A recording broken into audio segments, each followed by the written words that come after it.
Hi, this is Brian. Welcome back to another Optimize Plus One. The other day we kicked off our Mastery series. It was awesome. As I was prepping for that first session, I knew that, of course, I'd be giving an overview of our 250-day program featuring our 7 modules and all that. But as I prepared, I knew that the really important thing to get across for that session was just how important it is for us to flip the switch in our heads and truly commit to being our best selves. I knew we'd chat about going for mastery versus going through the motions. We call that the Dojo Decision. Short story. 2 versions of you walk into a dojo, you have a white belt. One version is content to just go through the motions and stay a white belt. The other version of you is going for mastery and is all in on getting a black belt.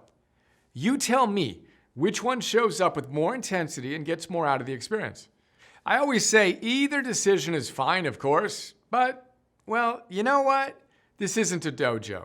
As wonderful and empowering as it can be to commit to excellence in a dojo, we're not talking about getting a black belt in a martial art. We're talking about life.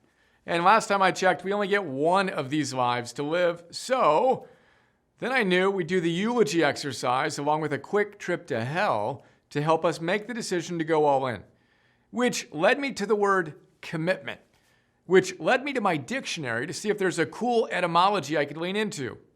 There isn't. So then I thought, what about vow? That's a powerful word.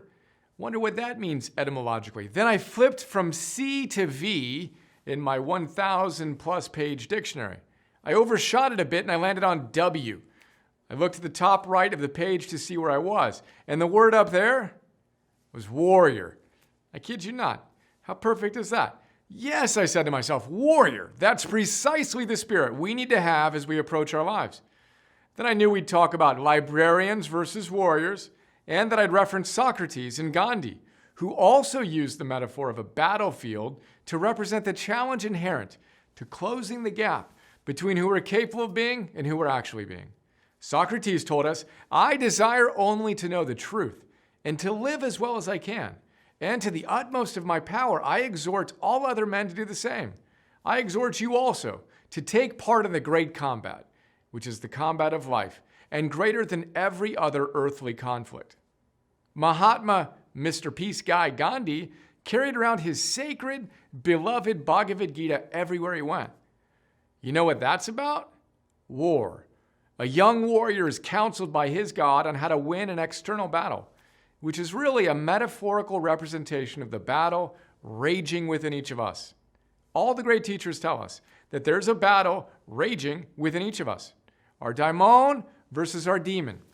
Let's commit as warriors to winning that battle today.